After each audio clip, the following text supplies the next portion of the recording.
Ugh, I sound like the crypt keeper. Me. Really nasally, but we'll make it work.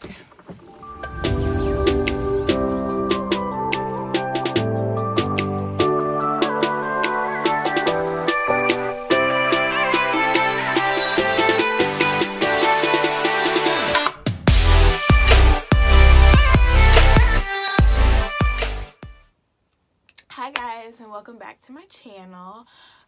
Hope you guys enjoyed my first post. Today we're going to talk about one of the components of my blog, that is really important to me, and that is co-parenting. Okay, so I feel like it only makes sense that I start off by pretty much talking about how I ended up being a co-parent to begin with, right? So, just a disclaimer, I'm not gonna go into a whole lot of detail. Mel's dad is very private, and honestly, so am I. So a lot of personal things I'm going to leave out, but I'm also going to be as transparent as I can to give you guys the best understanding of how I got where I am today. So yeah. Okay.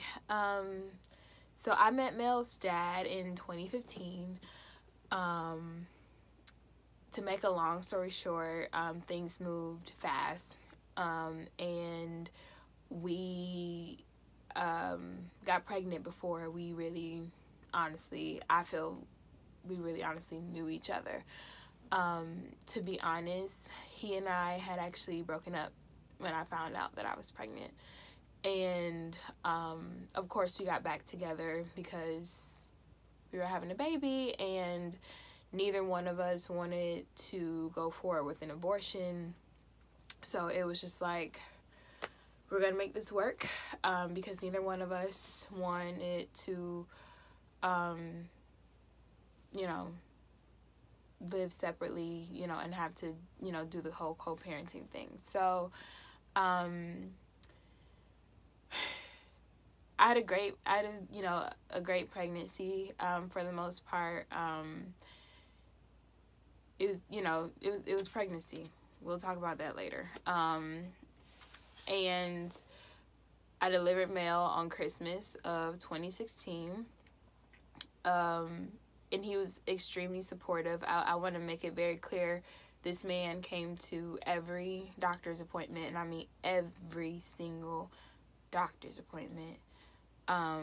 He was there for the hospital tour.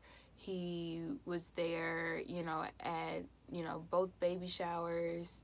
Oh, no, not both. One was all ladies, so he had to miss that one. But he did come help me put the stuff up later.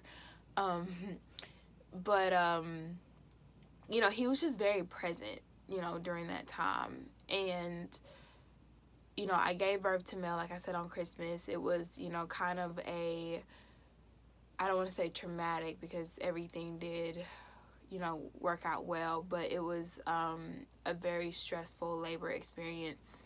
We'll talk about that later.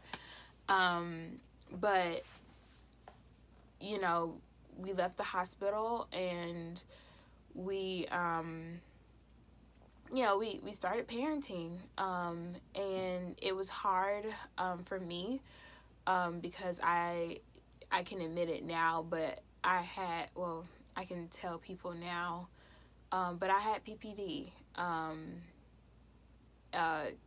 Labor was just, the aftermath of my labor just really put me in like a mild state of depression. And so, I wasn't the same, and I knew I wasn't the same, but I didn't really feel like he understood that I was not the same, and I think he took it personal. And to be honest, I felt like that was the beginning of the end of our relationship, because I didn't really know how to effectively communicate with him after that. And I think loss of communication is like the biggest thing, like, you know, when it comes to our relationship and why we aren't together. Loss of effective communication, because we were communicating, but it wasn't always healthy and it wasn't effective. Like, you know, it's like we would leave these conversations, and I think it's safe to say that both of us felt like there was really no resolve to the issue at hand. So if you read the title of this caption, you read that it was my fault as to why we broke up. And the reason I say it was my fault was because I let things happen that shouldn't have happened. Now, I did not physically cheat on Mels Dad. Make that very clear.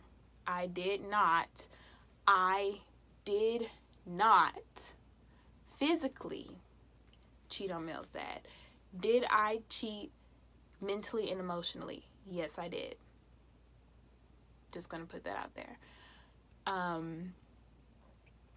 And that was, you know,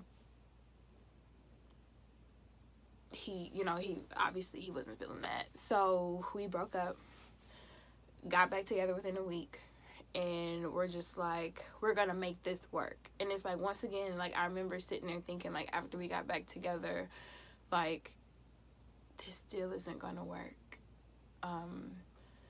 And this was like May, June of 2019. So it's like, here we are, May, June 2019. We're getting, you know, we broke up, we got back together, and, you know, within a couple months, we were, you know, under contract for a house because we were looking for a home together. And I remember even sitting there during that time thinking, like,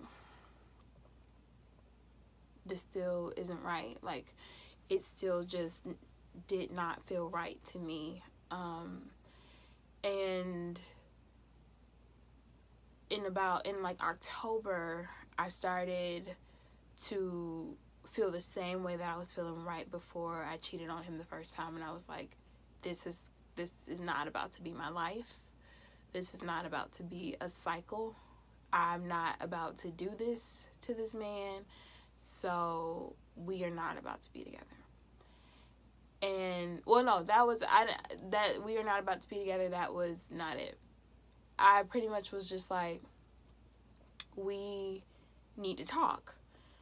We had a conversation, and I'm not going into detail about that conversation. Just know the outcome of the conversation where we were not together. And I ended it. And the difference between he and I is that when I end something, I end it. And that was that, you know. I will say that we did try at one point to see, you know, maybe, because we were getting along. We had kind of got over, you know, some hurt. We were getting along again as co-parents, and it was like, well, maybe this can work, you know. And we tried, and it didn't work. And I was just like, no, we're not. And this was like February of like 2020. I mean, not 2020, 2019. And I was just like, no, we're not going to do this. We're not going back and forth. I'm not spending my life going back and forth with you. This is it. You know, we get along well as co-parents. I like you as my co-parent, even though we are far from perfect. I want to make that extremely clear. We'll talk about that later.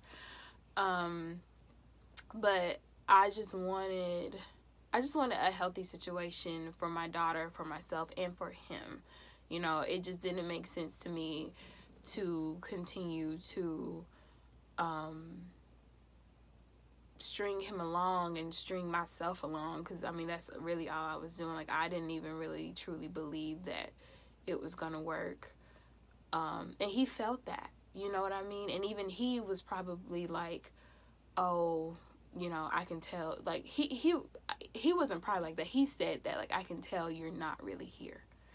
And even I tried to convince him that I was, because I wanted us to stay together. And I just kind of realized, like, after a while, like, you're going to spend your whole life trying to convince, you know, him and everyone else, and it's like, you're going, at the end of the day, you're going to be unhappy. And it's like, I want him to be happy. I want myself to be happy. I want my daughter to see two happy parents. And so I just had to say, you know, suck it up and say, you know what, this isn't going to be it, you know, and that's okay. And I hope you guys stay tuned so that, you know, I can share, you know, in more detail about some of our situation, some of the lessons that I've learned over the past year and a half that I've been co-parenting with him. And I hopefully, you know, he breaks his social media shyness and he'll hop on here for an interview or two just to talk about, you know, some of the things that he learned, some things that he realized in the situation. But yeah, if you are new to my channel, and if you haven't already, click that subscribe button, ring the bell so you get those post notifications and you can stay tuned for all the tea. And I'll see you guys in the next video. Okay, bye.